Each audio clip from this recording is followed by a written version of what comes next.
ka jumla nahi. I will very briefly make a statement in English on the absolutely deplorable and declassé language that the Prime Minister of this country chooses to use against India's opposition. I'm not surprised at all that after 10 years of being in government, the Prime Minister does not have one, and I'm insisting on the word, not one achievement that he can seek votes for. He does not have a report card where he can show to the people and seek vote in its favors. His report card says failure. He has failed this country on every front. And I'm not surprised at all that he has resorted to the old script, the old narrative of division of Hindus and Muslims. How dare, absolutely how dare he call our manifesto with an imprint of the Muslim League? But that actually shows his deep love, his deep affection, his deep affiliation for the Muslim League. And that's not new. It's historic, and we'll just talk about it. But I do want to spend a minute talking about our manifesto and whose imprint there really is. Our manifesto is being widely discussed. Experts, economists, people at large sections of media, including some of our opponents, are of the view that this is the blueprint for the future that India needs. This is the solution that India needs to the problems that have arisen in the last 10 years. Problems of unemployment, problems of othering, problems of poverty, problems of high prices, problems of crime against women. This manifesto was not prepared in a room on the recommendations of two crony capitalists. This manifesto was prepared on the basis of aspirations, feedback, challenges that the people of this country voiced. The crores of people who met us during the Bharat Jodo Yatra, the Bharat Jodo Nyaya Yatra, wide consultations that we had across states of this country. It's a reflection, it is the voice of India.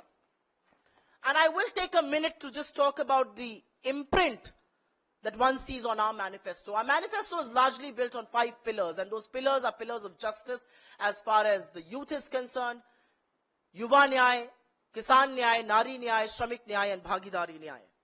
But I do want to talk to you about whose imprint there really is. There is an indelible imprint of the youth of this country in our manifesto. There's an imprint of women. There is an imprint of workers.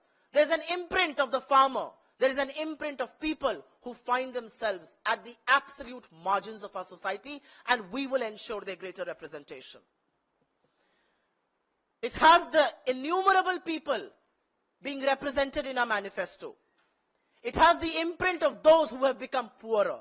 It has the imprint of those who have only heard jumlas in the last 10 years. It has the imprint of those who lost their loved ones in Corona. It has the imprint of the workers, of the laborers who were forced to walk home in the scorching heat.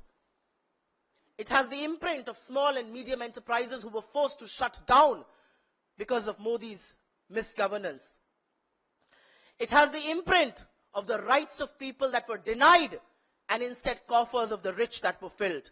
It has the imprint of our daughters who, when they were sexually exploited, the government chose not to protect them and instead gave patronage to the perpetrators of their crime.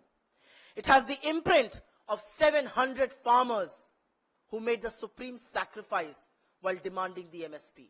It has the imprint of farmers who were trampled over by a BJP leader's son. It has the imprint of the youth whose paper gets leaked, they get disheartened, and they don't know what to do. It has the imprint of our brave hearts protecting our country at our borders. It has the imprint of the 20 brave hearts in Galwan who made the supreme sacrifice, and the Prime Minister gave a clean chit to China by saying nobody has entered our territory.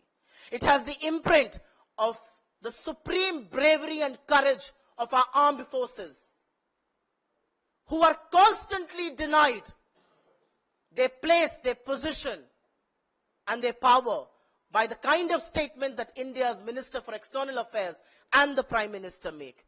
It has this imprint of Kashmir. It has the imprint of the people of Manipur. It has the imprint of the people of Ladakh.